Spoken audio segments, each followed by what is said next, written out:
이 하나님의 나라라고 하는 이 관점은 이 하나님의 나라라고 하는 것이 우리가 가지고 있는 개념에서 두 가지의 의미가 있어요. 하나는 하나님의 나라는 가장 중요한 것은요.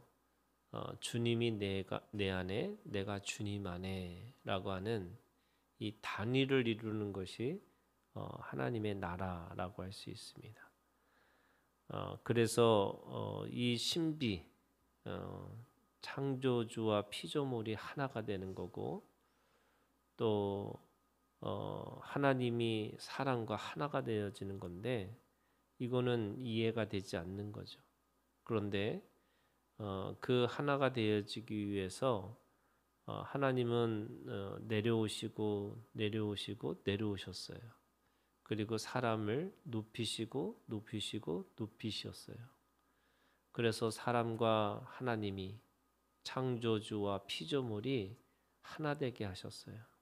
그래서 그것을 우리는 구원, 하나님의 나라라고 이야기하는 거죠.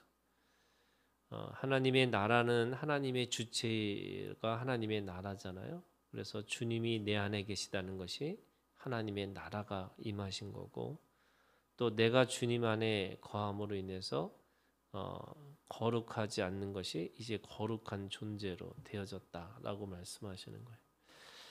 두 번째는요. 이 단위를 이루는 것뿐만 아니라 그 단위를 통해서 하나님은 이 하나님의 나라라고 하는 것은 결국 우리가 하나님 앞에 공동체로 살아가는 거예요.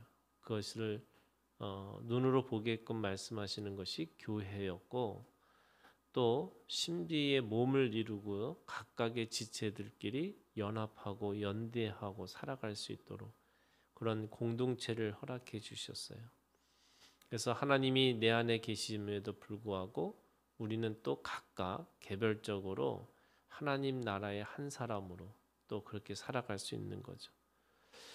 그렇기 때문에 이 하나님의 사람으로 또 하나님과 단위를 이루는 것으로 구원을 이룬다고 한다면 하나님 나라에 들어간다라고 하는 것은 제일 중요한 것 중에 하나가요. 절대 의존이에요. 내가 하나님 앞에 의존하고 살아가는 거죠. 그 절대 의존을 통해서 하나님은 우리에게 독립을 하고 상호 의존으로 가기를 원하세요. 그러면 독립한다라고 하는 절대 의존이라고 하는 것이 뭘까? 오늘 15절에 이 어린 아기를 데리고 오매 이렇게 시작해요. 근데 그 제자들이 보고 꾸짖었다라고 얘기합니다. 여기 어린 아기라고 하는 것은 이 표현 자체로만 해도 이 3살 이하 그 표현 자체가 이 누군가의 도움 없이는 하루도 살 수 없는 이 사람이라는 존재가요 얼마나 이 의존으로 살아야 되냐면 우리가 보통 20살이 이 성인이라고 하는 거잖아요. 그 동물의 세계에서 가장 그 부모의 밑에서 살아가는 시간이 긴 게 사람이라고 합니다. 그러니까 20년 동안 그 부모에 의존해서 살아야 되는 게 사람인 거예요. 그러니까 예수님이 말씀하시는 거죠. 이 아무 의미도 없고 또는 왜 이 고대 사회에서는 어린아이라는 존재는 이 아직도 노동의 가치도 없고 또 그 아이가 어느 순간에 또 죽을 수도 있으니까 그 아이에 대해서 뭔가를 하는 것 자체를 그렇게 좋아하지 않았던 시대인 거예요. 오죽하면은 어린이날이라고 하는 것을 사람들한테 정했겠어요. 그 정도로 그 집에서 이렇게 대접받지 못했던 존재 중에 하나지만 누군가의 돌봄이 없이는 하루도 살 수 없는 게 어린아이죠. 그 어린아이들을 접근하는 걸 막으니까 예수님이 말씀하시는 거죠. 어린 아이들이 내게 오는 것을 용납하고 금하지 말라. 하나님의 나라가 이런 자의 것이다. 이런 자의 것. 이것이 왜 어린아이가 하나님의 나라의 것일까? 17절에 내가 진실로 너에게 이르노니 누구든지 하나님의 나라를 어린아이 같이 받아들이지 않는 자는, 받아들인다는 말이 절대 의존이에요. 그 아이는 그 부모에게 절대 의존해야 되는 거죠. 그래야지 살 수 있는 거예요. 생명을 유지할 수 있는 이유는 그 부모의 관심, 부모에게 내가 다 맡기지 않으면 살 수 없는 존재가 이 어린아이 같은 존재죠. 그래서 오늘 우리가 하나님의 나라로 산다는 건 뭐냐? 이 모든 것을 하나님 앞에 위임하고 위탁하고 산다는 거예요. 내가 아무리 걱정하고 내가 아무리 노력한들 이 창조주 하나님이 또는 이 세상을 움직이고 계신 하나님이 어느 한순간에 생명을 데려갈 수도 있고, 또 하나님이 모두가 성공하는 시대에서 나만 실패할 수 있는 존재가 될 수도 있고, 모두가 실패하는 시대 속에서도 나만 하나님 앞에서 성공할 수도 있다는 거예요. 그게 절대 의존의 이 마음이 있어야 된다라고 말씀하고 있는 거죠. 그러면서 18절에 누가 이 어떤 관리라고 얘기해요. 근데 이 관리는 23절에 보니까 큰 부자이기도 해요. 그러니까 부자면서 관리예요. 관리라는 것은 이 사람이 명예도 있었다는 거예요. 그리고 사람들한테 꽤 괜찮은 인생인 거죠. 근데 그것뿐만 아니라 큰 부자라고 얘기합니다. 유대인들의 이 인식에는 이 부자라는 말은 하나님이 내려주신 사람이에요. 그러니까 부자라는 이 그냥 부자도 아니잖아요. 큰 부자. 그러니까 하나님이 당연히 그 인생 가운데서도 그렇게 돌보시니까 큰 부자가 됐겠지. 또 하나님이 그를 인정하셨기 때문에 그렇게 부를 얻고 사는 거겠지. 이렇게 되는 거죠.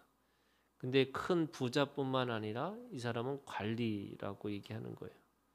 이 사람이 영원한 생명을 묻습니다. 어떻게 하면 영원한 생명을 얻을 수 있을까요? 그랬더니 이 사람이 예수님을 선한 선생님이여 이렇게 부른 거예요. 그랬더니 예수님이 나를 선하다 일컫느냐? 하나님 한 분 외에는 선한 이가 없느니라. 지금 이 관리는 또 이 부자는 이 예수님에 대해서도 호의를 가지고 있어요. 그러니까 선한 선생님 이렇게 불렀겠죠. 그러면서 이 십계명에 대해서 얘기하는데 내가 어려서부터 다 지켰습니다. 이렇게 얘기하는 겁니다. 그러니까 영생을 얻으려면 어떻게 해야 되는 겁니까? 라고 예수님한테도 선한 호의를 보내고 또 자기는 십계명을 다 지켰다고 그러고 또 사람들은 관리고 부자인 그를 당연하게 이미 영원한 생명을 얻은 사람이라고 말할 수 있는 거죠. 그러니까 아마도 이 사람은 그 예수님한테 확답을 받고 싶었던 것 같아요. 네가 이미 영생을 얻었다 이렇게 확답을 얻고 싶었던 건데 예수님께서 이 말을 들으시고 이르시되 네가 내게 아직도 한 가지 부족한 것이 있으니 네게 있는 것을 다 팔아 가난한 자들에게 나눠주라. 그리하면 하늘에서 네게 보화가 있으리라. 그리고 와서 나를 따르라.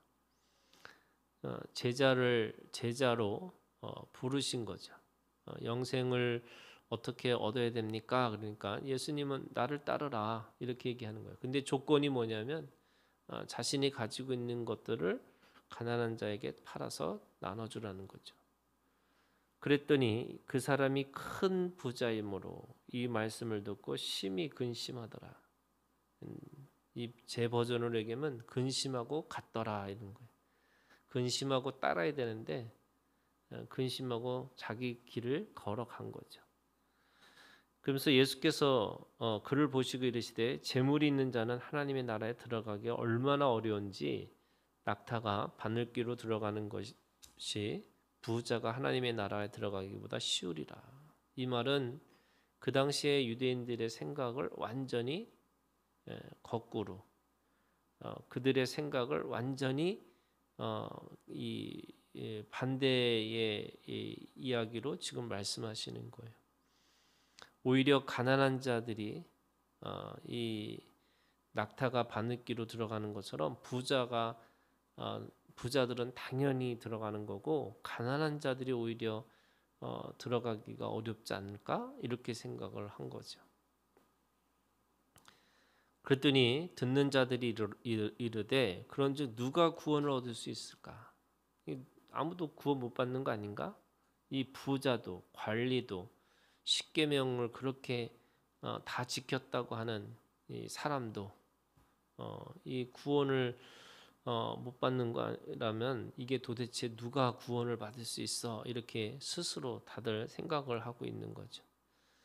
그랬더니 예수님이 말씀하시는 거예요. 무릇 사람이 할 수 없는 것을 하나님은 하실 수 있느니라.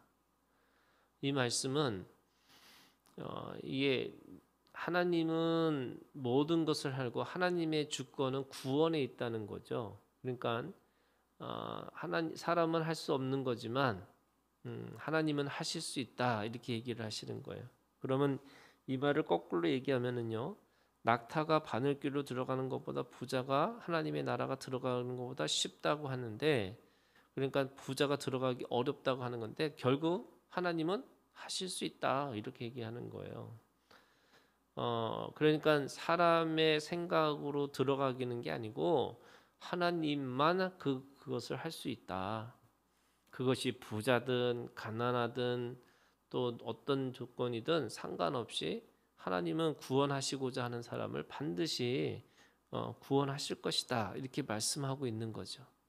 자, 그러면 이게 결국에는 어린아이가 하나님 나라에 들어가는 것은 그들이 가지고 있는 그들의 절대 의존이라는 게 있는 거잖아요. 그러면 하나님만 하실 수 있다면 우리가 하나님만 믿어야 되는 거잖아요. 그러니까 하나님만 의지하고 하나님 앞에 절대 의존해야지만 그 하나님의 나라에 들어갈 수 있는 거. 그런데 사람들은 그 하나님만이라고 하는 이 하나님은 하실 수 있다라는 이 말을 보다는 사람들에게 자신이 뭔가를 해야 된다라고 생각하고 하는 거지만 결국 뭐가 있냐면 하나님만 하는 게 아니고 다른 것이 있는 거죠. 그러니까 지금 왜 이 큰 부자가 왜 근심하고 갔을까? 자신의 관심이 영생이라고 해놓고는 사실은 물질에 더 있는 거예요. 그러니까 예수님이 다 가난한 사람에게 나눠주고 너 나를 따르라라고 얘기했으면 절대 의존 그리고 그 말씀에 대해서 하나님께서 하나님만 하실 수 있다라고 생각했다면 그는 당연히 네 하고 또 근심하지 않고 당연히 기쁘게 자기의 모든 것들을 버리고 예수님을 쫓아갔겠죠. 그런데 그는 하나님만 하실 수 있다라는 걸 믿지 않는 거예요. 더 정확하게 얘기하면 이 세 번째 말씀이에요. 베드로가 여짜오되 보옵소서 우리가 우리의 것을 다 버리고 주를 따랐나이다. 그러니까 베드로가 옆에서 우리는 다 했습니다. 이렇게 얘기했더니 이르시되 내가 진실로 너에게 이르노니 하나님의 나라를 위하여 집이나 아내나 형제나 부모나 자녀를 버린 자는 그래서 지금 하나님의 나라는 내가 무엇을 하여야 이게 이렇게 했잖아요. 그런데 예수님은 거꾸로 얘기하세요. 하나님의 나라를 또는 영원한 생명을 내가 가지려면 내가 뭘 해야 되는 게 아니고 뭐라고 그러냐면 버려야 된다는 거예요.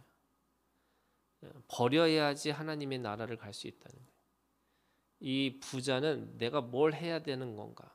사실은 마음속에 뭐 다 했다는 거잖아요. 그런데 예수님은 말씀하시는 게 지금 집이나 아내나 형제나 부모나 자녀를 이 원래 하나님이 우리가 율법이라는 거 그런 거잖아요.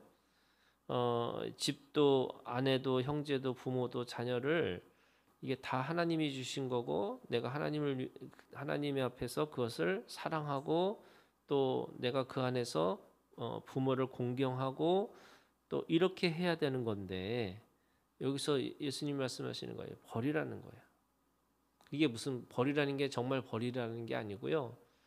우선순위인 거예요. 절대 의존이라는 거예요. 집도 필요하고 아내도 필요하고 형제도 필요하고 부모도 필요하고 자녀도 필요하죠. 그리고 그 자녀를 위해서 사랑하고 부모도 공경해야 되고 아내나 형제나 다 사랑해야 되고 집도 하나님이 주신 거니까 내가 그걸 돌보는 것도 당연한 거예요. 그런데 그것보다도 하나님을 더 사랑하라는 거예요. 그것보다도 하나님을 더 의존하라는 거예요. 누구처럼? 어린아이처럼. 그래야지 하나님의 나라와 하나님의 영생을 살아갈 수 있는 거죠. 30절 현세의 여러 배를 받고 내세 영생을 받지 못할 자가 없느니라.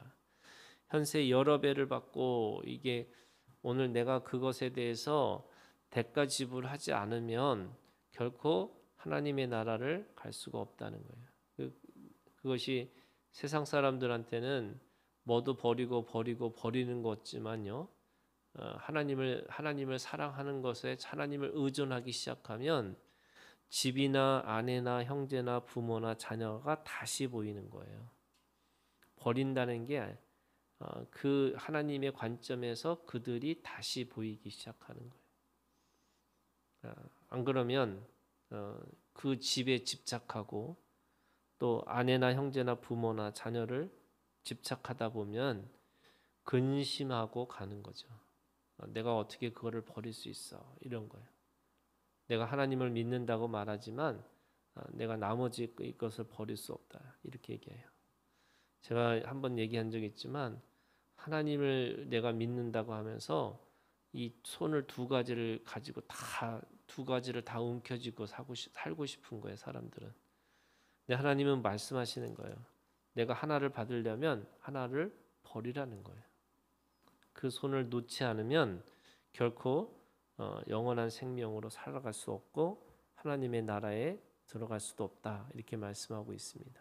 오늘도 이 어린아이가 가지고 있는 절대 의존, 내가 하나님 앞에 온전히 위임하고 위탁하고 그래서 벼랑 끝에 서서 용기를 가지고 살아갈 수 있는 그 믿음이 오늘 우리 가운데 있기를 주님의 이름으로 축원합니다.